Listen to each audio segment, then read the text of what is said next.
자, 이제 총선이 진짜 얼마 안 남았습니다. 한 보름 정도 남았습니다. 그만큼 여야 정치권 모두 그야말로 살 얼음판을 걷는 그런 느낌일 텐데요. 후보 등록 뒤 첫 판세에 대한 여야 자체 분석 결과가 나왔습니다. 자, 일단 수도권 판세 자체 분석, 서울은 48곳 가운데 우세 경합 우세가 국민의힘이 10곳, 민주당이 21곳입니다. 경기 60곳 가운데 민주당이 51곳 경합 또는 우세, 국민의힘이 7곳. 자, 인천은 14곳 가운데 경합 우세가 국민의힘이 2곳, 민주당이 11곳. 자, 저 정도면은 수도권 122개 가운데 국민의힘이 20곳, 민주당이 97곳인데 이게 모두 양당 보수적으로 잡아서 저렇다는 건데 지난 21대에 재판이 나올 수도 있다. 이런 분석들이 벌써부터 나오고 있어요. 어떻게 보십니까? 지금 사실 조국 혁신당이 이제 출연을 했기 때문에 네. 민주당 내지는 이제 범민주 네. 정당이 의석수가 지난 4년 전 총선보다 조금 늘어날 가능성이 예, 있습니다. 오히려 그때 180이었는데 그죠? 그렇습니다. 그래서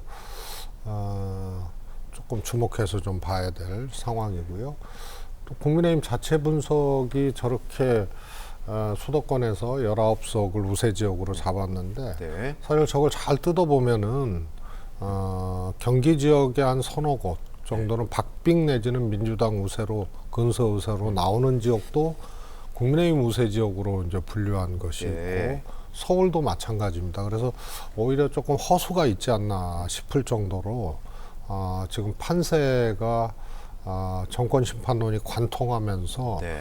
완전히 요동쳐서 한 달 전 상황하고는 완전히 바뀐 그런 상황이 나오고 있는 거죠. 예, 애초에 정권 심판론이 워낙 프레임이 강했기 때문에 이번에 민주당이 질 수 없는 선거다 그런 얘기 나왔었잖아요. 근데 이 공천 과정에서 잡음 등등 때문에 기가 한번 꺾였다가 국민의힘이 반등했다 다시 지금 뒤집힌 그런 상황인데, 자, 이제 이 시점에서 중요한 건 그야말로 떨어진 낙엽도 조심해야 되고 중요한 건 선거 당일 투표율이 과연 어느 정도일 것이냐. 지금으로서는 뭔가 양당의 심판론 또는 뭐 지원론 좀 실망한 그런 유권자들이 투표장에 많이 안 나올 거다 이런 예측도 있거든요. 어떻게 보십니까?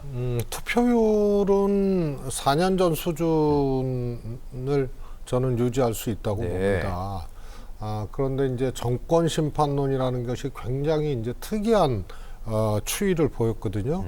말씀하셨다시피 정권 심판론에 대한 국민 여론이 굉장히 높은 상태에서 예. 한 달 전에 민주당 공천이 그야말로 막 이 충돌하면서 판이 한번 요동쳤어요. 네.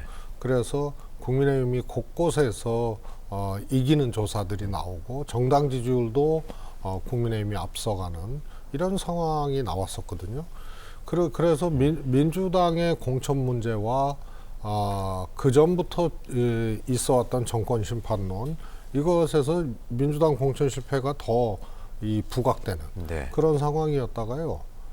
실시간으로 또 국민들 목전에서 두 가지 사건이 일어났던 거죠.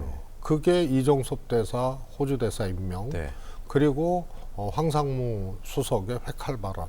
이게 정권 심판해야겠구나, 정권 네. 견제해야겠구나 이런 것을 대통령 발로 혹은 집권 세력 발로 확인시켜줘. 이걸 확인시켜 준 거죠. 그러면서 이것이 또 한 번 요동을 쳤던 거고요. 예. 그래서 원래 있었던 정권 견제론이 높았던 것에 기름을 부어버린 거기 때문에 훨씬 더 세게 타오르는 그런 형국인데요. 주목할 것은 공천 실패는 어쨌든 마침표를 찍고 이제 잘했든 못했든 이제 총선으로 가는 거고. 과거 일이 됐고요, 벌써. 그다음에 막말이나 이런 것들은 사고 내지는 후보 사퇴로 처리할 수 있는 건데 네.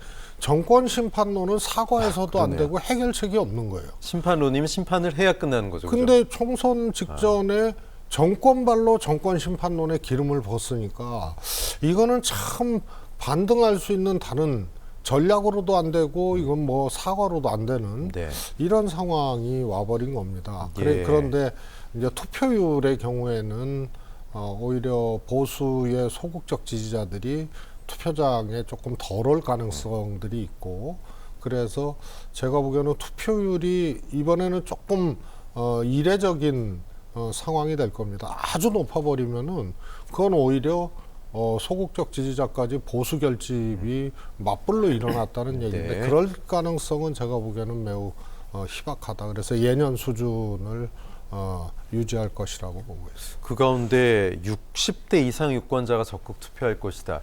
이거는 어떻게 봐야 될까요? 보수의 결집 또는 뭐 정권에 대한 어떤 힘을 실어주는 그런 움직임으로 좀 예상할 수 있을까요? 60대 투표율은요. 예. 최근 20년 동안 항상 이제 평균 투표율보다 네네, 높죠. 높았고요. 네. 이 반등폭이라 그래야 될까요? 예. 낙폭, 반등폭이 매우 미미한. 음. 그래서 보수가 굉장히 어려울 때도 60대 이상 투표율은 높았고 네. 보수가 아주 약진할 때도 60대 이상 투표율은 높았고요.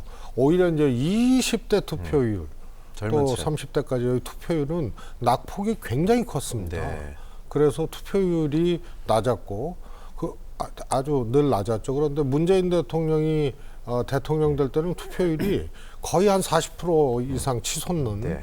그런 거라서 낙폭 기준으로 보면은 20대가 매우 크고요. 60대 이상은 보수가 좋을 때나 그렇지 않을 때나 투표율은 크게 낙폭이 없었다.